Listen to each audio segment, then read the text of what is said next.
Assalamu alaikum class. This is Mujtaba Kalwar and we are studying general knowledge. We have started the series of international organizations and this lecture is also one part of the series. In today's lecture we will be studying about SCO, which stands for Shanghai Cooperation Organization. मां तव्हांखे ॿुधाईंदो हलां त जेको अॼु जो असांजो topic आहे इंटरनेशनल ऑर्गेनाइजेशन जी सीरीज़ जो अॼु को टॉपिक इहो आहे SCO यानी शंघाई कोऑपरेशन ऑर्गेनाइजेशन। इन जे बारे में हिकिड़ी वॾी इंट्रस्टिंग शइ आहे जेका शुरू में पाण खे ज़रूरु पढ़णु खपे। इहा आहे त ही तंज़ीम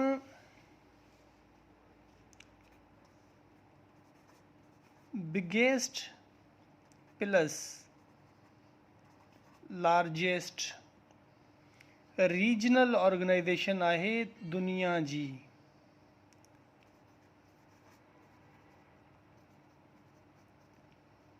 regional organisation in the world, छो त ही तक़रीबन दुनिया जो 1/5 जेको एरिया आहे ऐं पॉपुलेशन उन खे कवर थी करे पई। हिन जी अगरि पाण हिस्ट्री ते नज़र दौड़ायूं ऐं पाण ॾिसूं त ही तंज़ीम कॾहिं वजूद में आई, त हिन जो जेको शुरू में बुनियादु रखियो वियो हुयो उहो शंघाई 1996। शंघाई यानी चाइना फाउंड ऑन इन 1996 अप्रैल जो महीनो हुयो।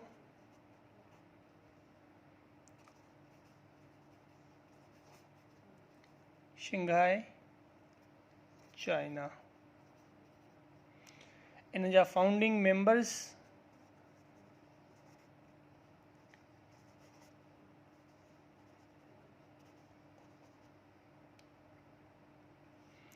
पंज फाउंडिंग मेंबर्स हुआ इन जा।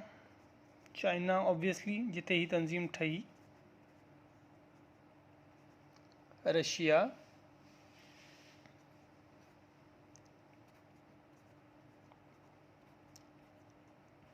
कजाकिस्तान,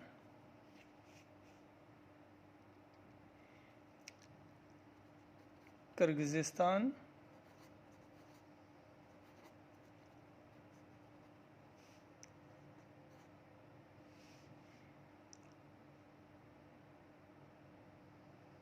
ताजिकिस्तान,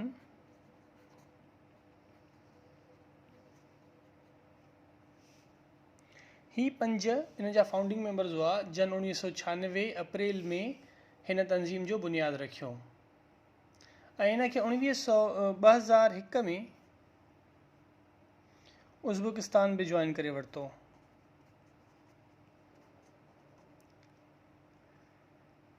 पर फॉर्मली जेको हिन जो नालो SCO रखियो वियो उहो 2001 में ई रखियो वियो जॾहिं उज़्बेकिस्तान हिन खे जॉइन कयो ऐं ही 6 मेंबर स्टेट्स हुयूं जंहिं हिन तंज़ीम खे 2001 खां पोइ फॉर्मली इन जा हिकिड़ो चार्टर ठाहियो इन जो, इन जा प्रिंसिपल सेट कया, इन जा एम्स एंड ऑब्जेक्टिव सेट कया ऐं इन खे हिकु प्रॉपर डायरेक्शन ॾिनी। इंडिया इन जो ऑब्ज़र्वर मेंबर हो, पाकिस्तान बि ऑब्ज़र्वर मेंबर बणियो ऐं इन्हनि ॿिन्हिनि ऑब्ज़र्वर मेंबर्स खे जून 2017 में परमानेंट मेंबर तौरु एंट्री मिली वई।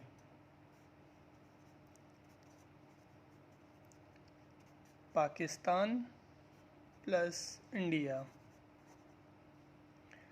ॿिन्हिनि मेंबर्स खे हिन तंज़ीम में एंट्री जून 2017 में मिली।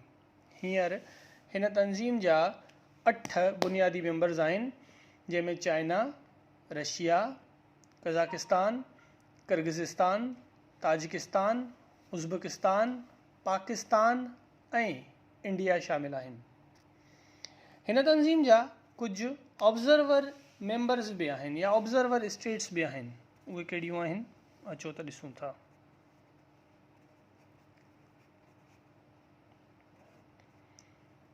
ऑब्ज़र्वर स्टेट्स टोटल 4 आहिनि ऐं इन जा टोटल मेंबर्स जेके आहिनि उहे 8 आहिनि। 8 टोटल मेंबर्स। ऑब्जर्वर स्टेट्स में सब खां पहिरें अफ़गानिस्तान,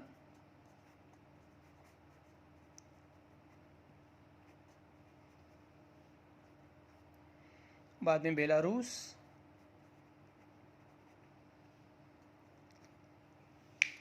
ईरान ऐं फोर्थ मंगोलिया। पाण पहिरें टॉपिक्स में भी पढ़ियो आहे, हिन टॉपिक में पाण त हर तंज़ीम जूं कुझु न कुझु ऑब्ज़र्वर स्टेट्स हूंदियूं आहिनि। हिन टॉपिक में बि पाण ऑब्ज़र्वर स्टेट्स ॾिसूं था पिया त 4 ऑब्ज़र्वर स्टेट्स आहिनि। हाणे हिते ही क्लियर करणु ज़रूरी आहे त मेंबर स्टेट ऐं ऑब्ज़र्वर स्टेट में फ़र्क़ु छा हूंदो आहे। मेंबर स्टेट बुनियादी तौरु कंहिं बि तंज़ीम जी, कंहिं बि ऑर्गेनाइज़ेशन जी, कंहिं बि इदारे जी बेसिक मेंबर हूंदी आहे। उहा स्टेट उन ऑर्गेनाइज़ेशन जे हर कार वहिंवार में बराबरि जी पार्टनर हूंदी आहे ऐं उनखे इक्वल इम्पोर्टेंस हूंदी आहे ॿियनि मेंबर्स जे बराबरि।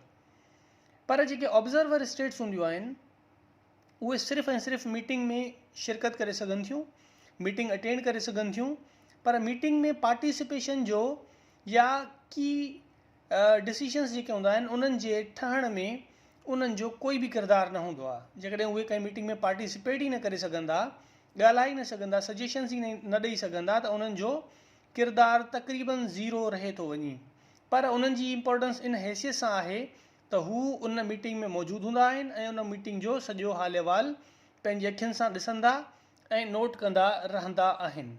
इन खां अलावा हिकिड़ी ॿी कैटेगरी बि थिए थी जेका पंहिंजे लेक्चर्स जे दौरान अॻ में ज़िक्र नाहे थी ऐं शायदि इहा कैटेगरी घणनि स्टूडेंट्स जे लाइ नई हुजे। उहा कहिड़ी कैटेगरी आहे? उहा कैटेगरी आहे डायलॉग पार्टनर्स।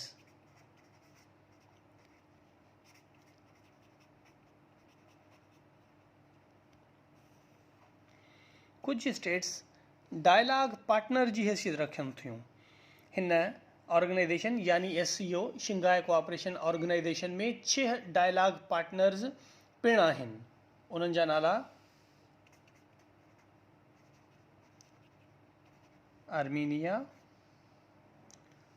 अज़रबैजान,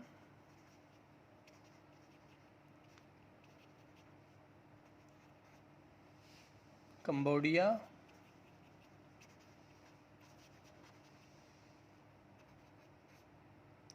नेपाल,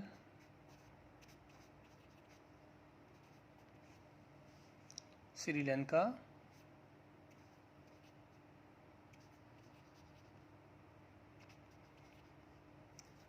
ऐं 6हों डायलॉग पार्टनर टर्की आहे।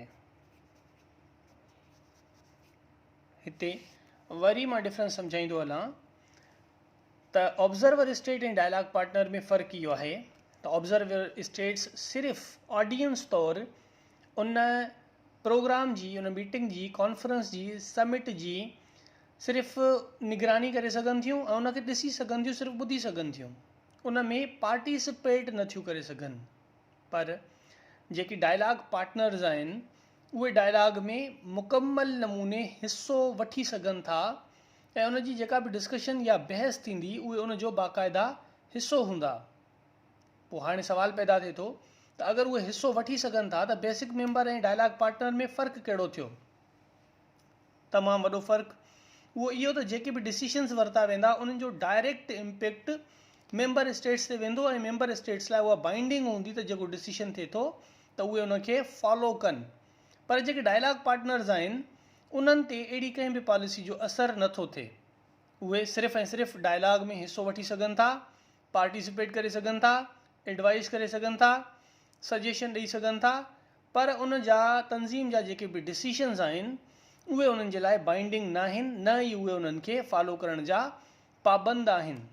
त इन हिसाब सां मेंबर स्टेट, ऑब्ज़र्वर स्टेट ऐं डायलॉग पार्टनर्स टिनिनि जी अलॻि अलॻि कैटेगरी आहे ऐं इन्हनि टिनिनि जा अलॻि अलॻि कम आहिनि। हीअ हुयो पंहिंजे अॼु जे टॉपिक शंघाई कोऑपरेशन ऑर्गेनाइजेशन जो पार्ट 1।